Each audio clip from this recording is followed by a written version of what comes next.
Well, good morning, church family. My name is David Collister. I'm the lead pastor here at Current. We say every week that Current is a community following Jesus together, and you're welcome wherever you're at on your spiritual journey. And a pandemic can't get in the way of that. So if you're signing in for the first time, we're especially glad you're here, and we can't wait to get to know you. We made it week one of shelter in place here in the Bay Area. We can't do our normal greeting time this morning, so our team thought it might be fun to encourage you to throw a couple emojis into the live stream right now that represent how your week went. Over here, it was up and it was down, and obviously we're not, in our portable church space. We're not even able to be with the rest of our team to be able to share with you this morning. And so welcome to our home, and we'll be throwing it over to a couple of our team members' homes this morning as well. Cindy and I were watching the late night shows this week and had a lot of fun watching them do their mini logs. And Jimmy Fallon in particular, we found, was employing his kids on graphics. So we thought we'd employ our kids on graphics. Here's our little 6-year-old's work. You can find all the links for this morning's connection spots and ways to engage with us at currentsv.church/hub. We want you to know that the church isn't going anywhere during this crisis. Our team has been hard at work this week figuring out trying new ways that we can continue to connect and to be able to be a source of life-giving hope to those around us during this time. We want to orient you quickly to some of our new structures for online church that we're trying this week. Parents, our kids team is in live Current Kids rooms right now. If you haven't had a chance to set your kids up yet, we recommend that you head over there. There's a big kid room and a little kid room. Our kids director, Christina, and a bunch of our amazing teachers are in those rooms waiting for them with live worship and Bible story and just a chance for them to see each other, which is so important. If you're new here with us at Current, after the music and the message today, there will also be a live connections room that our team is waiting in to get to know you, to help you find a next step here at Current. And you can find all of the link at the hub, currentsv.church/hub. There will also be a prayer room available to you at the end of this time together where some of the leaders would love to be there and pray with you, whether for the crisis, for the world, for anything that you're facing personally. Our staff team will be available in the live stream chat at the end as well, and our connections team has prepared an opportunity to hang out in a virtual eat-up for lunch. David will be back in a little bit with the message, and first we'll throw it over to Chris and Grace. Thanks, Cindy. All right, let's worship.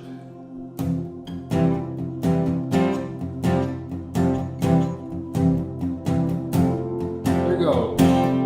I lift my eyes up to the mountains. Where does my help come from? My help comes from you. Maker of heaven, creator of the earth.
Father, thank you that we can gather in this way, even if virtually.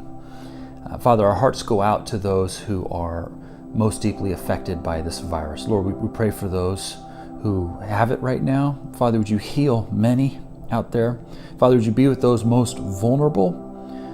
Would you watch over them? And Father, would you help this disease spread much less quickly than it has been? Would you beat it back? Father, would you be with those in the medical profession, of whom we have many in our church?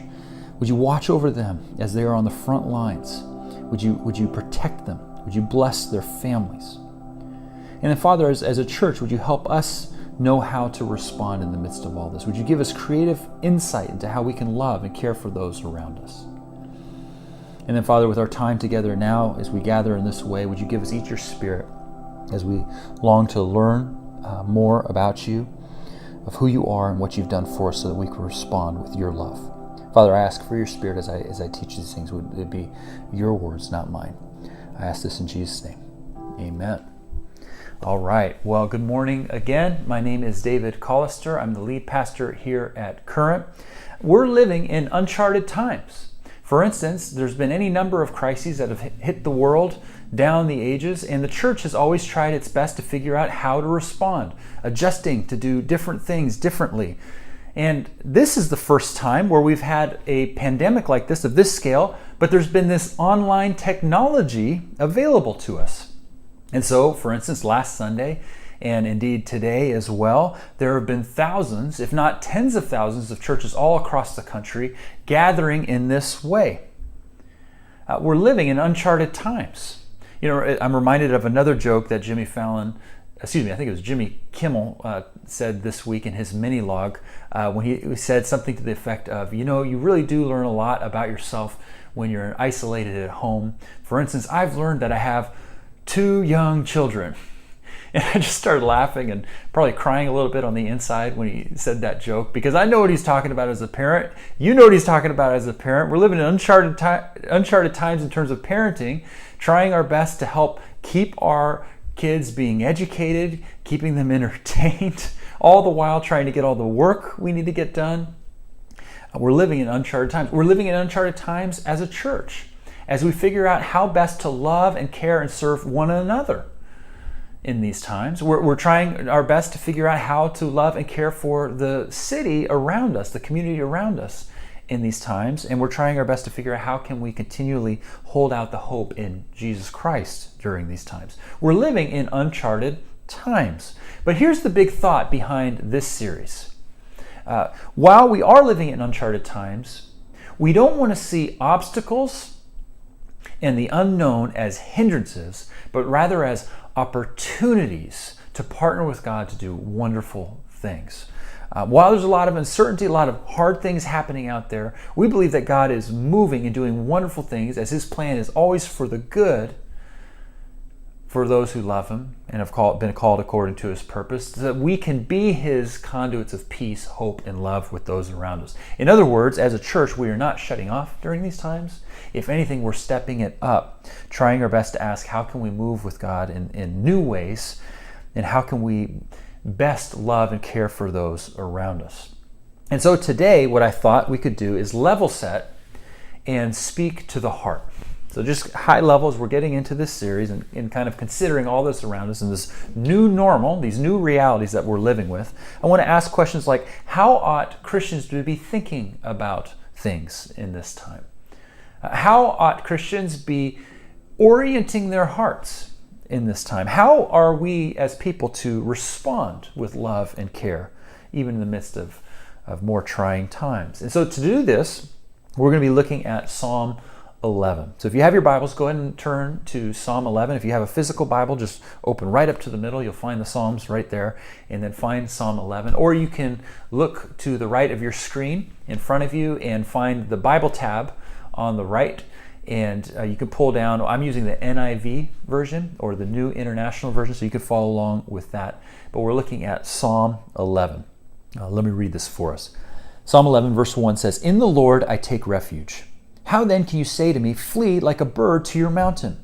For look, the wicked bend their bows. They set their arrows against the strings to shoot from the shadows at the upright in heart. When the foundations are being destroyed, what can the righteous do? The Lord is in his temple. The Lord is on his heavenly throne. He observes everyone on earth. His eyes examine them. The Lord examines the righteous. But the wicked, those who love violence, he hates with a passion. On the wicked he will rain fiery coals and burning sulfur. A scorching wind will be their lot. For the Lord is righteous. He loves justice, and the upright will see his face.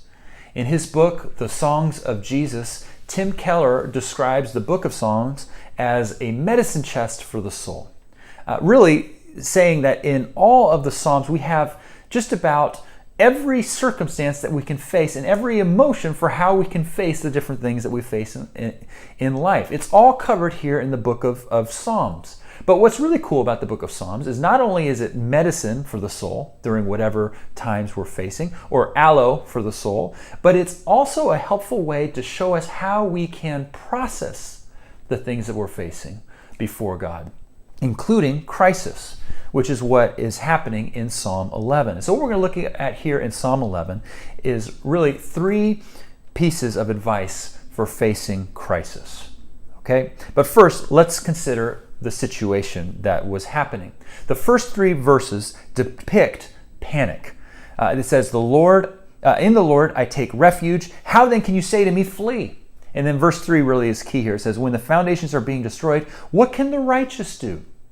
King David is the author of Psalm 11. And while we don't know the exact circumstances that he was facing, he faced a lot of really scary things as an ancient king back then. We don't know exactly what situation he was facing in particular here, but we do know it's a life or death situation for him. That someone or some people are out to get him, out to kill him, and it looks like they're really close to pulling that off. And so what his advisors are saying is it's time to run. It's time to flee. And when it says the foundations are being destroyed, Bible scholars help us understand that that's talking about social foundations. David is saying the social order was unraveling. The things that make normal life possible were starting to give. When the social order gives, the economy starts to give. Safety on the streets start to give. There's lots of uncertainty and there's lots of unrest. For instance, we as a society, not myself, but many years ago as a society, we faced this during World War II when society began to unravel and there was much social unrest. Now, we're not experiencing anything like World War II. We're not experiencing anything like King David was facing in the crisis that is in front of him, but there's a little bit of this happening around us. When, say, we go to the grocery store and we find that everything's been picked over. Or we're in that same grocery store and there's fights in the checkout line. Cindy said she was at the grocery store the other day and there was a fight that happened. Actually, I heard from someone else in the church there was a fight happening in the checkout lines. Or we see on the news that the stock markets are plummeting, by the way, even as lots and lots of money is being pumped into them. This all leaves us with a bad feeling. It can at least give us a bad feeling. And the advisors were saying to David, it's time to flee. But David doesn't do it. Now, real quickly, we need to be careful because what we're not saying here is don't quarantine. Go ahead and go out there and just carry on as life is normal. Don't flee inside doors, but go outside. No, that's not what we're saying because the Bible calls Christians to love their neighbors. And so we aren't to put people at risk or their health or whatever that means. That's not what we're saying. But what we see here is David realizes that if he runs, he's going to make things worse. He's refusing to give into panic, in other words. And what he's doing as a leader and as an influencer is not only trying to figure out what's right to do before God, but what's right to do in terms of helping and being there for others. So here's the question for us. Well, okay, how do we do that then? How do we not give in to panic? Or maybe today you're not really feeling panicky all that much. If not, here's the question for you. How do you see this situation that we're in light of God and what He's doing? But how do we not give in to panic? Here are 3 thoughts for when the foundations are eroding. First thought, we need to stop ruling the world. Look at verse 4. It says, "The Lord is in his holy temple. The Lord is on his heavenly throne." Growing up, did your parents ever give you those little toy steering wheels for you to kind of like drive along in the back seat while they were up front going about town? I loved that. I had this little steering wheel that I would just get lost in my imagination, just looking out the window. And when my mom turned, I'd put on the little flicker and follow along. Like to my mind at that age, I was just like, this is me driving. In the Western world, we believe in a sense that we are in the driver's seat, that we are in control, that we rule the world in that sense. So when we do lose control, it can really throw us. And it's times like these that we can really see that no, the human race has never ultimately been in control. But much of the rest of the world thinks that there are plenty of reasons, even if they don't know why, that God is moving. But for Westerners, they believe, no, God couldn't possibly have some reason for allowing things to happen that I can't or I don't know about. But the Bible has so many examples, helpful examples of helping us see what it can look like for us to follow God or just have hope and security even in the midst of real trying crises. A classic example is Joseph. You can look at Genesis 50, verse 20. It's the first book of the Bible, but in Genesis we are introduced to Joseph, this guy who had his foundations destroyed just year after year after year. Joseph was born into a big family of many brothers who eventually just got really jealous of Joseph because of his abilities, because of the favor that his dad lavished on him, and ultimately they ended up selling him into slavery. And so Joseph just had a horrible time with it. And in slavery, things didn't go well for him there, as poorly as it is to be a slave to begin with. He ended up being framed for something he didn't do. And so he was sent to prison. And then in prison, he was helping people. But even there, people weren't helping him back. And time after time after time, we see Joseph is living this really exemplary life, just with absolute humility, just selflessly living for others, and yet he's just in crisis after crisis after crisis. And yet, finally, when he is restored to a position of great power, and he's ultimately able to help all of the land make it through another crisis of a great famine, that's all in the story there in Genesis, here's what he ultimately says to his brothers after being restored, these brothers who had sold him into slavery. He said, "You intended harm to me, but God intended it for good, to accomplish what is now being done, the saving of many lives." And then you can also look at Acts 4, verses 27 and 28. When the early church was on the cusp of being persecuted, here's how they prayed. "Herod and Pontius Pilate met together with the Gentiles and the people of Israel in the city to conspire against your holy servant Jesus, whom you anointed, God. But they did what you, in your power and will, had decided." That's saying God is ruling the world. Verse 4 of Psalm 11, it's saying he sits on his heavenly throne, which means it's not our plan that's playing out, it is his plan. So we need to stop ruling the world. Now, what do we mean by that? The great reformer Martin Luther had a buddy named Philip Melanchthon, who in many respects was maybe even smarter than even the great mind of Martin Luther. But there was this one time when Luther was in a time of crisis, of great crisis. He was actually being hunted. His life was in danger. And Melanchthon told Luther to flee, and Luther famously replied, "Let Philip cease to rule the world." And by that he was saying to Melanchthon, his friend, "Philip, if you know best how history ought to be, then really you are in trouble. Your worry is coming from a place of you having to know best, you having to have all things figured out, to know what's best and what's right, but you're ultimately finding yourself in a place where you are not seeing that God has it all in control. And if you fail to do that, you will never have a ultimate sense of security because only he is in control, dear Philip." So we need to stop ruling the world. We need to stop finding trust and our ultimate sense of security in our being in control, because ultimately we're not. But thank God he is in control, and he is working things out ultimately for good, even hard things. So we need to start by stop ruling the world. But secondly, we need to start taking the test. Look at verse 4 and verse 5. It says, the Lord observes everyone on earth. His eye examines them. The Lord examines the righteous. In another translation, it says, the Lord tests the righteous. This is to say, when disaster hits, in a sense, it's a test. Notice here that David is using the word for God translated the Lord. He's using a very personal, very intimate name for the Lord, the great name Yahweh, the very personal, intimate name that God gave his people to call upon him. This is David's way of saying here, our Heavenly Father has his reasons for what happens in crisis, but among other things, he's calling you to test yourself. Now, what test is that? Or what test could this look like? I've heard it said that there really are two tests in this regard. There's the Jonah test and there's the Job test. So first, sometimes we face a Jonah test. Jonah was the prophet that God called to preach the gospel to the ancient enemies of the Israelites, the Ninevites. Just some bad characters. And so Jonah resolutely did not want to do it. He didn't want to be a part of God's plan in that.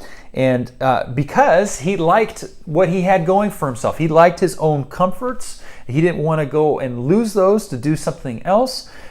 He also figured he knew better than God. Like, God, those Ninevites aren't deserving of your grace. They're our enemies. And then finally, he didn't want to go because he undoubtedly thought it was very dangerous to go. But at the end of the book, God comes to Jonah and essentially said to Jonah, Jonah, you've put yourself in a vulnerable position here because you're making this and that in your life more important than me. And when the foundations give way, where then will that leave you? In the long run, you will be much happier and much more stable if you look to find your all in me. Furthermore, God was saying to Jonah, you're missing out, Jonah. You're missing out on the bigger plan I have to bring grace and love and hope to the world. That was the Jonah test that sometimes we face. We could be facing that right now. We need to test ourselves in this because we could very easily in this time look, as many in our society are looking to this time, to just really think inwardly, just to take care of ourselves and not really look to take care of others. But we're called to be thinking about others. As Christ followers, God is always moving, and so therefore we need to always be moving along with him, looking to love and care for others in wise and helpful ways. Again, as we said at the top, as a church and as followers of Jesus, we don't want to see obstacles as hindrances, but as actually opportunities to see God do wonderful things. Perhaps there are new things that God can do in the midst of us through you and me, through our church, that wouldn't have been possible beforehand, bringing his hope, peace, and love into the world. That's the Jonah test, but sometimes we face the Job test. Much of the book of Job is his friend saying to him, you're suffering because you're a sinner. You've sinned in some way. There's some part of your life that you're sinning. But Job responds, I don't get it. In fact, as readers, we know that there really wasn't any particular sin that Job was guilty of and that had brought about the suffering that he faces in that book. But rather, we see that Satan was saying there at the beginning, he was questioning if Job served God for God's sake. Because to him, he saw Job serving God for Job's sake. You just serve God because you have it easy. You have a nice life. You have a life of luxury. And so really, you're just serving God because it goes well for you that way. But that's why in the end of the book of Job, we find that God rewards Job. Because Job, in the end, had learned that he truly did love God for God. And not for what God gave him or could take away from him. Which, by the way, is how all of us want to be loved. We don't want to be loved for how people receive our love or what we have to offer or what we can give. I mean, could you imagine if your friends loved you because of what you offer them? What kind of status you give them or what kind of access that's possible when you're around? None of us want to be loved that way. Why should God want to be loved that way?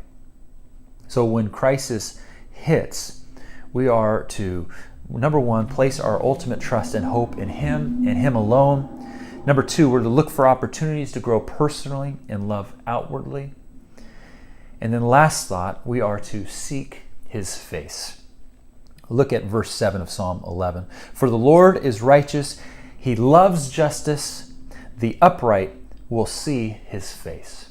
That's an invitation into communion with God. Not just to know about God, but to know God for who He is, personally and intimately, to seek His face. That's like when you go on a first date with somebody and you sit across from them, face to face. Even if the relationship is just budding, just getting going, there's a very intimate, personal interaction going on there. It's deeply personal. This is the invitation that God invites us into, especially, by the way, in crisis, to seek His face, to seek intimate, deeper relationship with Him for who He is.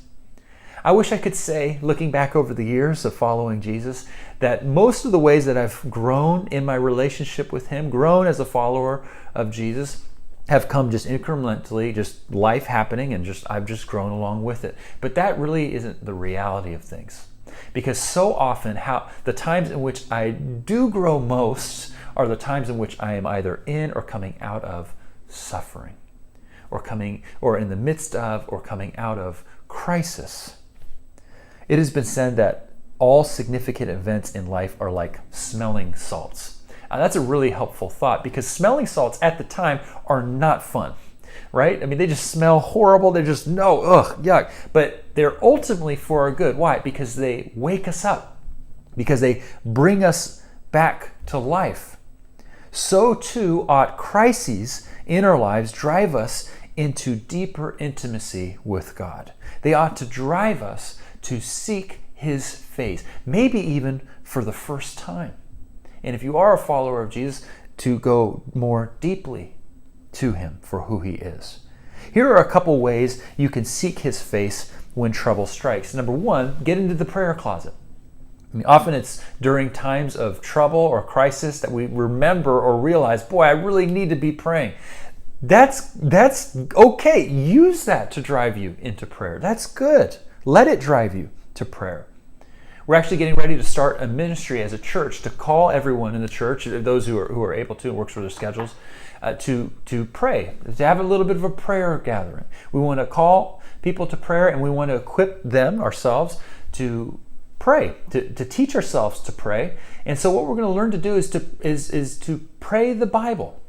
And we're going to pray more specifically the Psalms. That's what we're going to call it, praying the Psalms, where we look at the Psalms. We use the text of the Psalms to learn God's heart, let God's word, His heart in His word, circulate in our spirits and act as a platform to take all these things and all our thoughts and cares to Him in prayer. So I hope that you join us. First, we're going to make it real short and sweet, 10 minutes, 15 minutes tops. I'm probably going to do it in the mornings, more to come on that as details come together. But we need to get into the prayer closet. That's how we can face times of trouble. That's how we can seek His face. The other way we can seek His face is to turn to His word. In John 15, Jesus says, "Abide in me and I will abide in you." That's a wonderful promise there.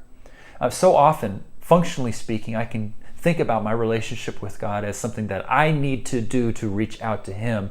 But the truth of the matter is, it's actually He's already waiting and reaching out to me. I just need to respond. So will you? And in times of crisis, we can use this as an opportunity to press us in more deeply into who He is and what He's done for us. Turning to God in His word and in prayer to ground us in Him. Psalm 11 here in verse 4 says we are to seek the Lord in His holy temple. That's a really interesting phrase for David to have been using back then, because in those ancient times, only the high priest would go into the temple. And that just once a year. The high priest would go behind the temple curtain, which really represented the partition between God and humankind, and he would sprinkle the blood first for his own sin on the altar of a sacrificial lamb, and then he'd sprinkle the blood onto the altar for the sins of the people.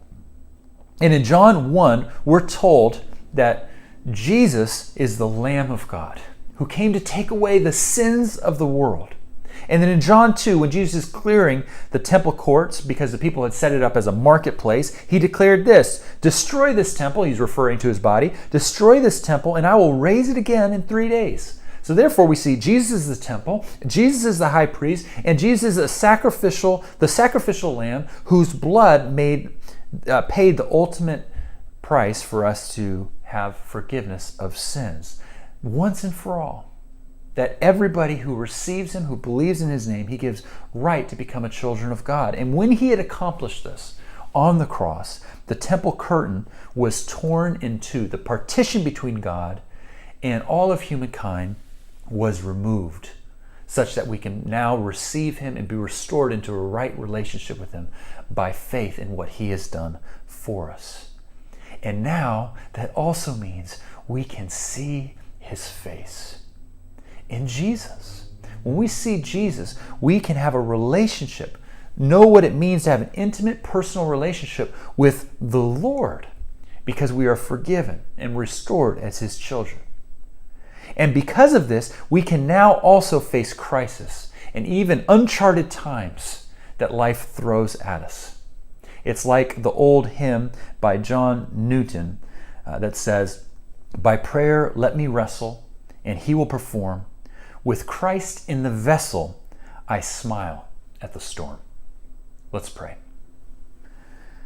Father, we thank you that you equip us for times of crisis because we know that ultimately you're in control.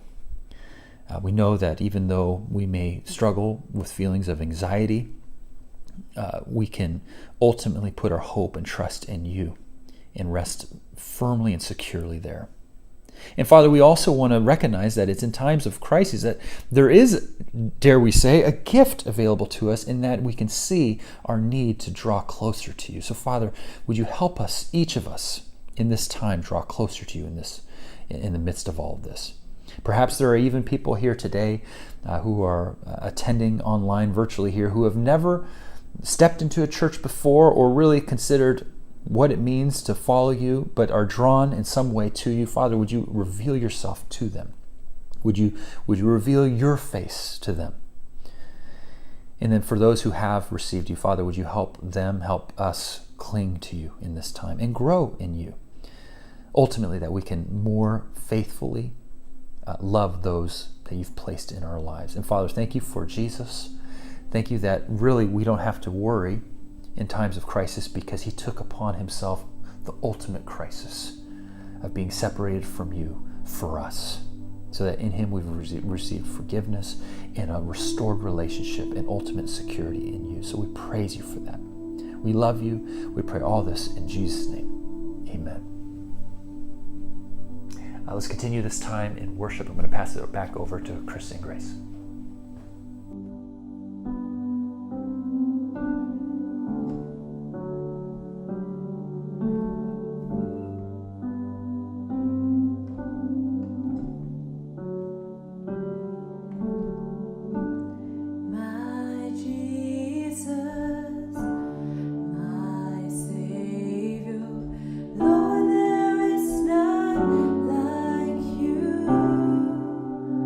All of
days.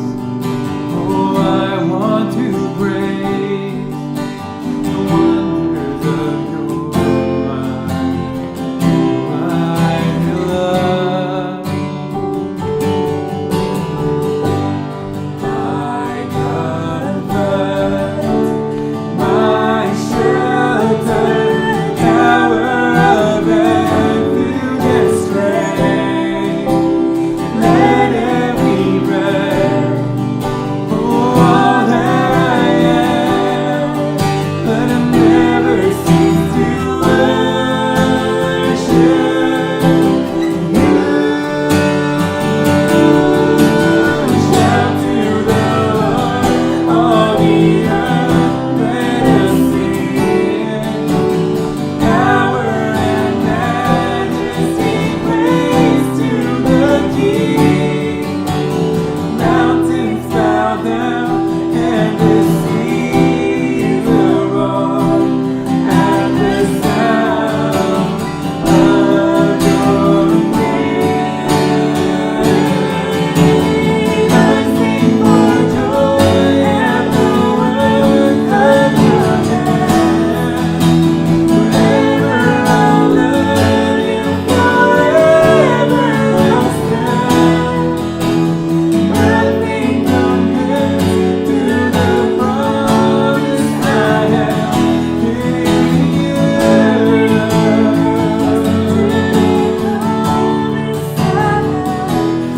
Oh, and nothing compares to the promise I have in you.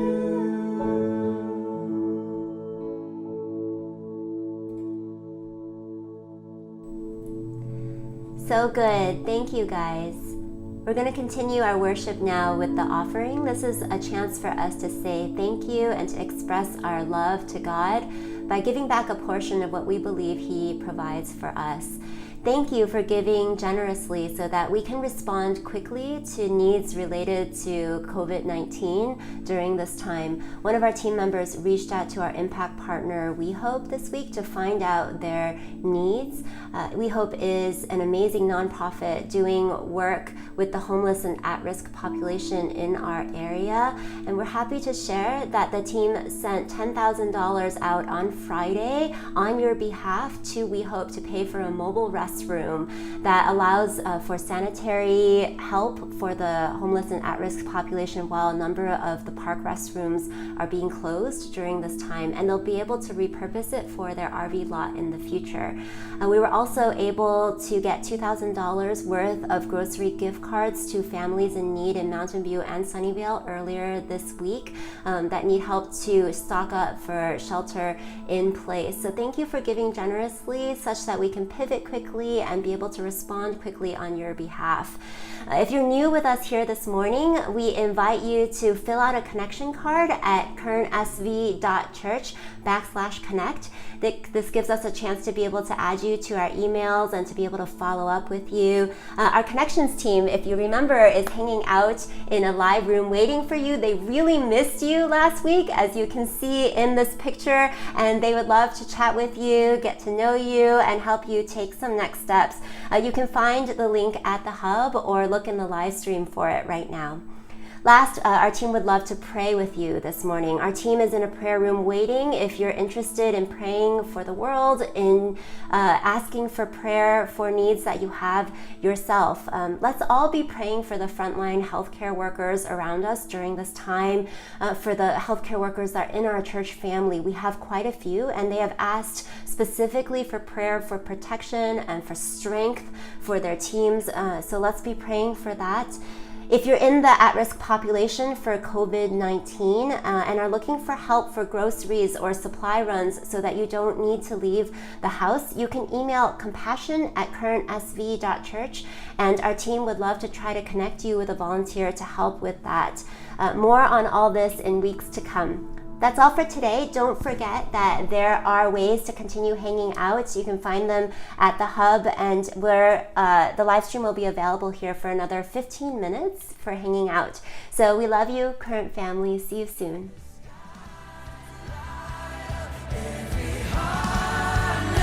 Sing to the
I just want you.